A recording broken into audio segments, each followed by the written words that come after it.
Hello everyone, hope you're all doing well. Don't forget, if you like the video, click on like and subscribe and talk about it on chat lines or wherever it is your social media activities and help us to grow and help more people. I'll talk to you soon. Haley says, I've been struggling with HOCD for a month now, and it's getting so much better because of the thoughts aren't getting to me as much. But sometimes when I see a girl now, I sometimes get anxiety. Why do you get anxiety? So you see a girl and she's pretty, or you think she's good looking, or whatever. Okay, okay. But don't have to interpret it any further. Don't have to data hunt it. Don't have to try to prove no, this shouldn't be here. No, thoughts can be anywhere but mean nothing. Presence of a thought is not an evidence of anything. It's like you think I'm a millionaire, but I'm not. So a thought showed up, and it can show up because that's what brain does, makes thoughts in line with our values or not in line with our values. Nonsense, disgusting, or something that is pleasant. But none of that is an evidence of factuality of it.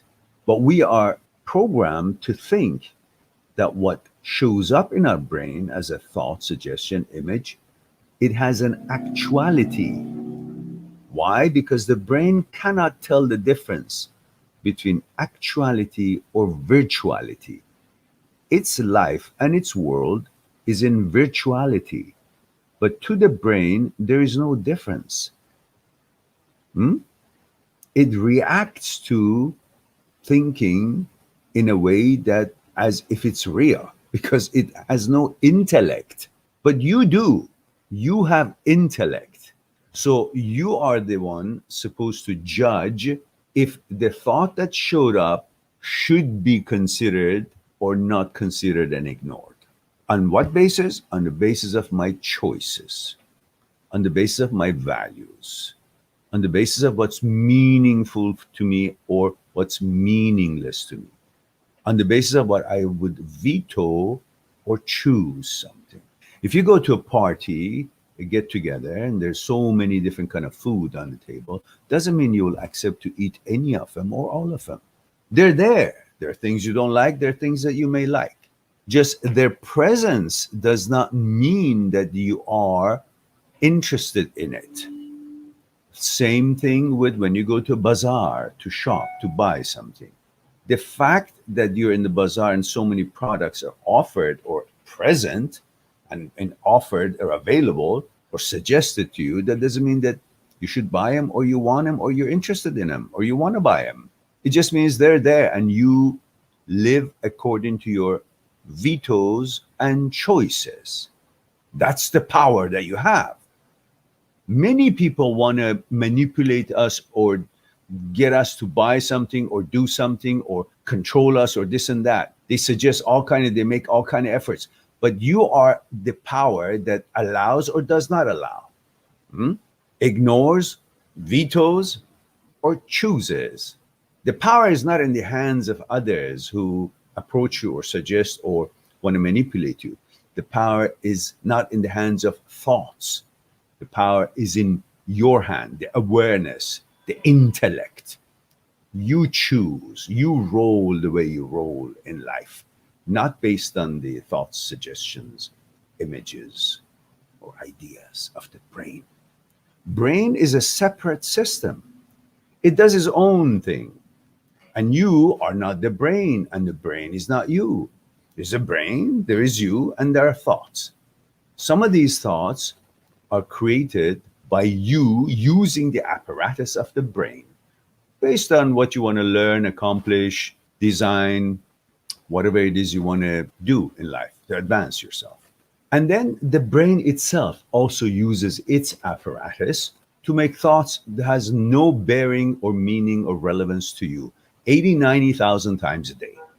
You're supposed to be the boss of it all and see with your intellect that this is irrelevant to me. So it doesn't matter if other people say it or my brain says it. I ignore it and retrain and teach manners to my brain according to my values. By ignoring it and not data hunting and debating with it, I teach it that you shouldn't realize I'm not interested in these things. And every time you show up with these kind of thoughts, I ignore and do my own things. And then the brain gets rewired and learns. Because there's a malfunction when these thoughts show up, which is not in line with your values and choices and your gender. And that malfunction is due to the signaling system of the brain. And particularly, I explained last time, caudate nucleus, which is in the striatum in basal ganglia, is not doing its job, which is set to shut down intrusive thoughts when they show up, which are not in line with your values. When this malfunction happens, then you're supposed to deliver the decision manually rather than automatically happening to prefrontal cortex. How? By your behavior toward these thoughts and suggestions and images and so on. By ignoring them, recognizing that a HOCD, OCD, intrusive thought has shown up, become aware of it, you see it, you call it for what it is. HOCD, it's not me. It's brain's thoughts, it's not me. So it's intrusive thought, it's not me. It's HOCD, it's not me. And then you call it, and then you focus on what it is that you want to focus in life. You ignore it. And every time it shows up, you do the same thing. And eventually it learns, like you're delivering the automatic job of the caudate nucleus to shut down the intrusive thoughts. You're delivering it by hand, manually, to where it's supposed to go to shut this down. So you're retraining the brain, rewiring it through neuroplasticity. And that's what you do. And watch my other videos and it'll explain a little bit more.